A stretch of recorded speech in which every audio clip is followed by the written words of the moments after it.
You ask Tiger to solve.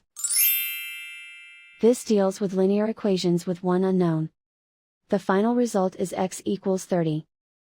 Let's solve it step by step. Simplify the expression. Group the coefficients.